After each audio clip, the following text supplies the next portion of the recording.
questions? Well, we have the man to answer those questions. Jeffrey Levine from Buckingham. Jeffrey, welcome back to another episode of Ask the Hammer. Good to be with you, Bob. Good to have you here. I've got a question from a reader that goes like this. I might have to make a hardship withdrawal from my retirement account. Do I have other financial options I should consider? And if I do have to make a hardship withdrawal, what do I need to know about that? Okay, wow, a lot to unpack here. First off, do I have other options? The answer is maybe. Maybe. I don't know, possibly. I would suspect the answer is yes. For a lot of people, the answer is yes. For instance, do you have other investment accounts that you could tap? Do you have savings accounts? Now, likely not, otherwise you probably would tap that. But maybe there's home equity. Maybe you even have the ability to borrow from a family member. I'm not suggesting that those are great options, but they are options, right? The question is, you might have to make a tough decision and choose something bad. The question is, which of the bad options is the least bad? Now, let's just assume that there are no other choices. You have to tap into a retirement asset.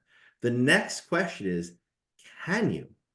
Can you? Now, if it's an IRA, you generally have access to those funds. But if it's a plan, you may not have access. There are such things as hardship distributions from plans, but they're not available equally across different plans. Or maybe you have an opportunity to take a loan from your plan. That, I guess, would be another option. But the point is, if it's in a plan, you're subject to the plan's rules, and you need to know what those are.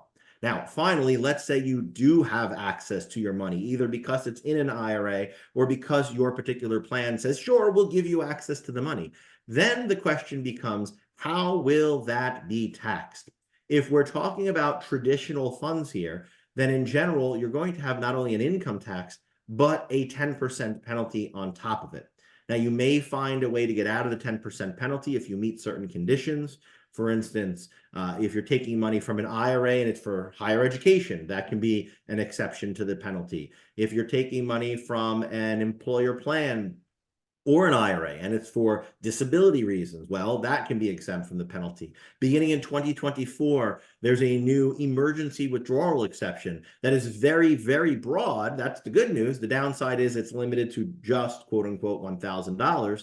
So if your need extends beyond that, you may not be eligible for that particular exception. So lots of different things to think about there. But again, if we boil it down, the first thing is know and explore all of your options. Think outside the box, because again, this may be picking the best of bad options.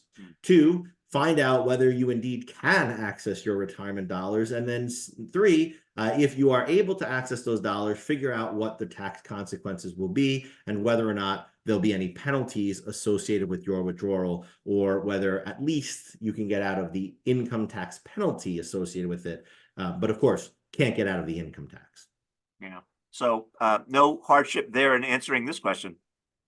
Well, we would love to avoid further hardship in not having questions. And you can help us with that by emailing us at askthehammer@buckinghamgroup.com. Again, that's askthehammer@buckinghamgroup.com. And Bob and I look forward to answering your questions real soon.